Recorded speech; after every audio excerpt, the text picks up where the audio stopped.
I've tried to triage with Hall and Riot to see like what can the Players Association do? How can we actually help the players, or what can we change in the future to stop X player from getting screwed over, or like whatever's happening. So.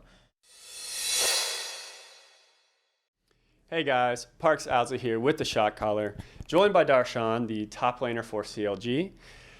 You guys are having a pretty tough second half of the split. You looked really good at the start.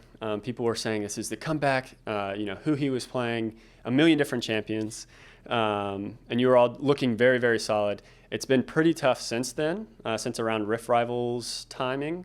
What is the team morale like right now? You know that you're out of the playoffs. What are you kind of shooting for? Yeah, I mean, I think it was a really terrible season. Obviously, being tied for last place going into the last week and not having a chance to make playoffs. Nobody wanted to be here, and I think everyone was trying as hard as they could to have good results in practice, and we were actually having better results in practice as the weeks were coming towards the end of the split, but we still weren't able to perform on stage, so I do think everyone's really disappointed with how we did, and the fact that we have players that have all went to Worlds before, have all won splits in LCS and things like that. So I think everyone's really disappointed. I'm obviously really disappointed with how well we've done, and I think the biggest thing was just that we were really slow to change what we needed to change to improve, and so I think that's what I'm going to be looking at a lot, is like what really needs to change. What do I really need to change? What do players on the team really need to change? What does the org need to change? What does the coaching staff need to change so that we can be successful? Because we didn't create an infrastructure and an environment that would lead to us being successful, and everyone's to blame. And I think everyone should try and do as much as they can to prepare for next season. And I guess it is kind of hard when you look really, really good at the start, and then for some reason it doesn't keep happening. Do you feel like there was something that clicked? Like, did something change? Did you feel anything different, or was it just all of a sudden kind of not working and you just didn't know what it was?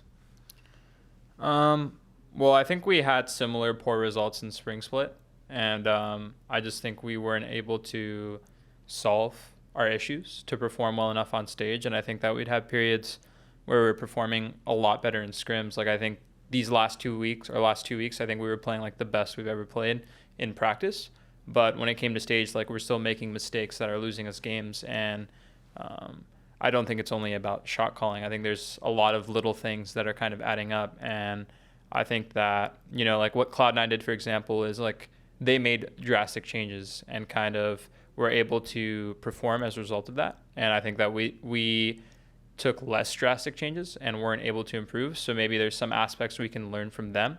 But that isn't to say just because Cloud9 did those things and started winning means that that is the way to have a top winning team. That is a way to be successful. But it's something that CLG hasn't tried. So maybe that's something that we'll be looking into. And I do personally think that like the low amount of change was probably the biggest thing for us to not like be at the top and I think stagnate. And you guys changed your kind of living situation and scrim and practice situation too, right? When did that happen? When you got kind of this new facility? That was at the beginning of the split, so we've had it for this whole split. So for all of summer? Yes. Okay. Do you feel like that is something else that you have to get used to, that's just another thing? Or do you think that is kind of largely unconnected from like the performance? I think it definitely has an effect. I think overall it was more of a positive effect for us, but it's really hard to say because there's so many like intangibles. But I do think that having like the office environment, having more serious like practice environment in general is better. So I do think it was better. All righty, thank you. Let's talk about top lane for a second. I feel like this role has probably gotten harder every split. I feel like consistently we're seeing players get better and better, and you obviously have been here for a very long time. What do you feel like? How has the top lane changed as someone who is a seasoned veteran and year after year, more people come up. Like we have seen Licorice and Solo, go from kind of challenger level to actually performing very, very well and being some of the best on their team. How do you feel like the top lane is changing? Yeah, I feel like for top lane, the draft is like a really, really important part. Not only like your lane matchup, but how does it fit in your comp against their comp? And I think that having a good draft as a top laner can largely lead to your success. And I do believe that for NALCS, a lot of top laners are pretty solid. And if they have a good matchup or like a good situation, they can do well. And I also think that it's very diverse. Like you can play a lot of different champions. You're seeing everything from like Cho'Gath to like Ignite Quinn top in the LCK to, Rise top to Rumble, Gragas. Like almost any champion you could play top lane if you're really proficient at it and you can figure out how to draft it and it makes sense with your team comp against their team comp. So I do feel that top lane is really, really diverse right now. And you can have a lot of roles. You can be the carry, you can be the supporting tank, you can be the enabler, like a lot of different things. Have you felt like it's harder to kind of adapt and fit into that this year compared to years past? Not necessarily. I think that it just depends on having the understanding of what your role should be in the game. Like what team comp or style best fits your team in a given meta and how well you can play your specific role for that. And I think that that's why top lane, I think has like the biggest skill difference overall, because I do think that the play style changes very heavily depending on what you're playing. Like for example, you see a player like Dokla and you see him being a lot more successful on these carries and split pushers, and in other styles, like maybe where he's playing a tank style, he doesn't really understand like what's the best thing to be doing in mid game, how should I be setting up my lane to play from behind, all these like different aspects of you have to change your play style completely depending on what your role is as a top laner. So I do think that there's a lot of nuance to top lane, and I think it's a really interesting and hard role because of that. Yeah, for sure. And I don't play it at all, so I have no idea. But it has been interesting to kind of watch that development. And, people are talking about someday maybe the MVP. I don't know when the last time a top laner was this, much talked about. I would like to talk a little bit about the Players Association. I know that you are the president for that. And there have been a number of interesting moves and changes in the North American LCS, likely due to the franchising and kind of the different tools that teams have to work with now. Mm-hmm. How involved is your, just weekly routine with the Players Association? Does it do much, like with your brain power? Are you like able to practice less or anything because of other involvement?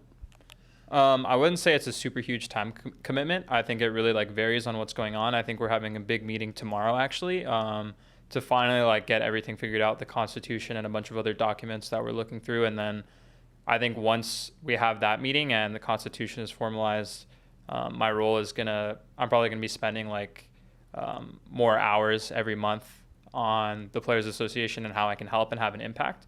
And I think so far it'd be fair to say like the last month and a half, I haven't been doing too much. There's just been like a few scenarios that I've been involved in or like issues that have come up that, I've tried to triage with Hall and Riot to see like what can the Players Association do? How can we actually help the players, or what can we change in the future to stop, X player from getting screwed over or like whatever's happening. So I kind of just see the Players Association role as not only helping in terms of contractual things and things like that, but just like a general like lifestyle and well-being of players. Like I think any way the Players Association can help improve the livelihood of every single NALCS player is how I want to go about it. I think it'll be a success if after I'm done, I felt like I had a genuine positive impact. So far, I would say that, there hasn't been much, but I think a year from now or a few months down the road, I can say that I've had an impact. It's good to hear that you guys are getting, things more set up and ready. So I'll be looking out for that. Thanks for that kind of information. Is there anything else that you want to talk about this split, maybe about next week? in CLG and kind of, the continuation of you and your career? Yeah, I want to say thank you to all the fans who stuck around through this whole terrible season. I don't think anyone saw this, or I don't think anyone on the team or organization saw this coming. And I really appreciated working with everyone from our coaching staff and players this year. And I want to say that I don't want to have, for myself, I don't want to have another year like this again. So I'm going to do whatever it takes to really analyze like the team and myself and see what needs to change for us to be successful. And I think being more drastic on that change instead of taking like a slower approach to things is kind of how I think shifting my mindset will be, because I do think that, when it's in sports and you're playing at the highest competition level, if you're not having that high level of urgency, on things changing, then it's really easy to stagnate. And I think that's like the biggest thing I fault myself with, is not instilling that more into the team from my perspective. And I think I always want to do my best to like help build that like culture and mentality that we don't accept anything less than being the best. And that just seems like a joke when I say it now, considering how we've done this year. So yeah, I'm just going to work my hardest to change it. The season's over and I can't do anything about that. And I'm just going to try and put all my time, effort, thought, and energy into how I can be the best for next year. So thank you guys for those who stick around and support me and the team. Thank you all. And thank you for the interview. Before we go, I will challenge you to a best of one in rock, paper, scissors. Okay. I have a terrible win ratio, so good luck. Yeah, you said you've been on a 6 losing streak? I think it's a 6, yeah. Well, I've been on an 8 losing streak. Yeah, it's true. So you're due up. All right. And wait. Rock, paper, scissors, shoot, right? Shoot, yep. Okay. All righty, you ready? Yep. Rock, paper, scissors, shoot. Ooh, gotta keep going. Rock, paper, scissors, shoot. Oh, rock, paper, scissors, shoot. Nah. You went for the 3 in a row. I had to do 3. Is trying to lose on purpose. I am. I'm inting. Thank you so much again, and thank you for watching. We will catch you next time. Hey guys, thank you so much for watching that video. To see some more Shotcaller League of Legends content, you can find some videos off to the side, or like and subscribe. And also, please share it with your friends. Thank you so much for watching. We really appreciate it. And we will see you guys next time.